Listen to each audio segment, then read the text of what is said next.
A história de Roma começa com dois irmãos gêmeos, Rômulo e Remo. Abandonados ainda bebês, foram resgatados por uma loba. Essa loba, símbolo de força e proteção, os criou.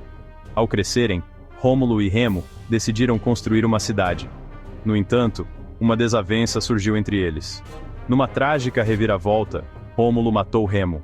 Rômulo se tornou o primeiro rei da cidade, que ele batizou de Roma em sua própria homenagem. Essa lenda, passada de geração em geração, pode não ser totalmente factual. No entanto, ela revela como os romanos se viam fortes, determinados e guiados pelo destino. A história de Rômulo e Remo é um poderoso lembrete da importância da união e das consequências da discórdia. Ela serve como um mito fundador, explicando as origens de Roma e de seu povo. Depois de Rômulo, mais 6 reis governaram Roma. Esses 7 reis, cada um com suas próprias forças e fraquezas, moldaram o destino da cidade. Numa Pompílio, o segundo rei, estabeleceu práticas e instituições religiosas. Ele entendia que uma base espiritual forte era essencial para uma sociedade próspera. Tulo Hostílio, o terceiro rei, foi um guerreiro que expandiu o território romano através de conquistas. Ele reconhecia a importância do poder militar num mundo frequentemente hostil. Anco Márcio, o quarto rei, focou em infraestrutura, construindo o primeiro porto de Roma e uma ponte sobre o rio Tibre. Esses projetos facilitaram o comércio e conectaram Roma com o mundo. Os últimos 3 reis foram etruscos, indicando a influência dessa civilização vizinha. Os reis etruscos trouxeram novas ideias e tecnologias para Roma, contribuindo ainda mais para o seu crescimento. Os 7 reis, cada um à sua maneira, lançaram as bases para uma civilização poderosa e duradoura. A sociedade romana durante a monarquia era dividida em classes distintas. No topo estavam os patrícios, ricos proprietários de terras que detinham a maior parte do poder político. Eles formavam a classe dominante e tinham voz no governo. Os plebeus, o povo comum de Roma, constituíam a maioria da população. Eram agricultores, artesãos e comerciantes. Embora fossem cidadãos, tinham direitos políticos limitados. Entre essas duas classes principais estavam os clientes. Estes eram indivíduos livres que estavam ligados a um patrício por proteção e apoio. Na base da pirâmide social estavam os escravos, que não tinham direitos e eram considerados propriedade. Essa estrutura social, embora rígida, fornecia uma estrutura para a sociedade romana. A monarquia romana não era uma monarquia absoluta. Os reis não governavam sozinhos. Eles contavam com o conselho e o consentimento de 2 órgãos importantes, o Senado e a Assembleia Curiata. O Senado, composto por anciãos estadistas, servia como um conselho consultivo para o rei. Eles ofereciam sua sabedoria e experiência em questões de governança.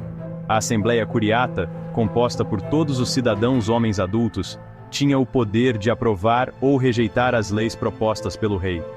Essas 2 instituições, embora operassem sob a autoridade do rei, representavam uma forma de democracia romana primitiva. Elas garantiam que o poder do rei não fosse absoluto, e que as vozes do povo, pelo menos até certo ponto, fossem ouvidas. Essas primeiras formas de governança evoluiriam mais tarde para as estruturas políticas mais complexas da República Romana. Seção 5. O reinado de Tarquínio, o soberbo, sementes do descontentamento. Tarquínio, o soberbo, o 7º e último rei de Roma, era um governante ambicioso e implacável. Ele desejava poder absoluto e tinha pouco respeito pelas instituições tradicionais da governança romana. Ele ignorava o Senado, desconsiderava as opiniões do povo e governava com mão de ferro. Usava o medo e a intimidação para manter o controle, silenciando qualquer oposição ao seu governo. Seu governo tirânico criou ressentimento e agitação entre o povo romano. Os patrícios, antes apoiadores leais da monarquia, começaram a questionar sua legitimidade.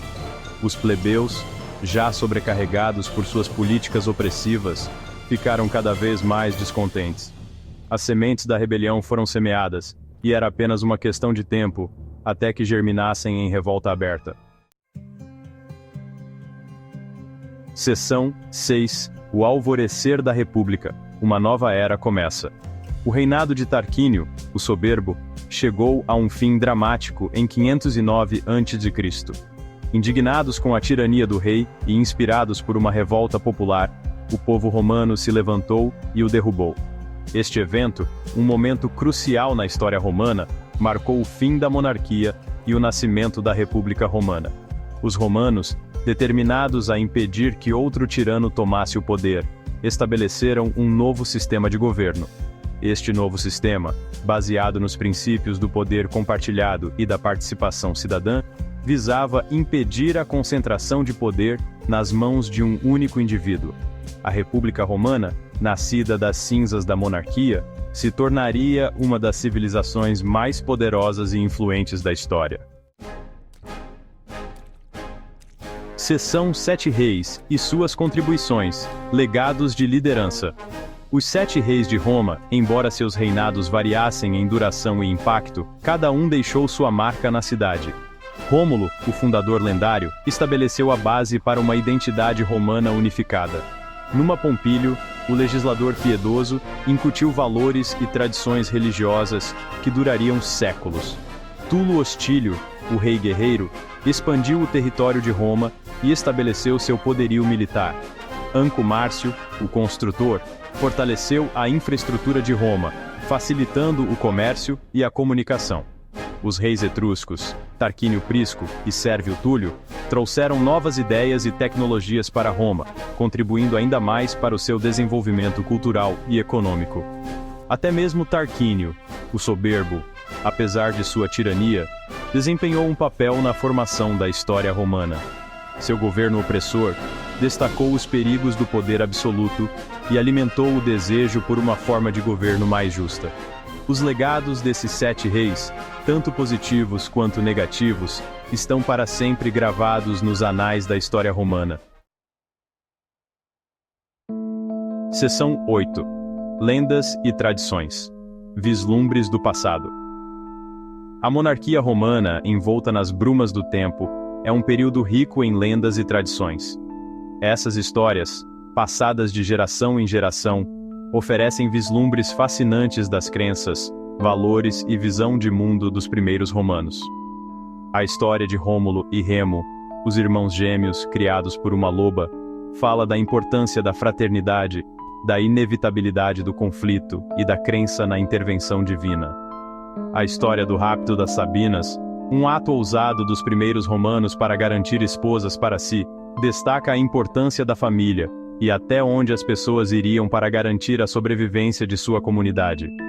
A lenda de Horácio Cocles, um soldado romano solitário que bravamente defendeu uma ponte contra um exército etrusco, exemplifica a coragem, o auto-sacrifício e o espírito inabalável do povo romano.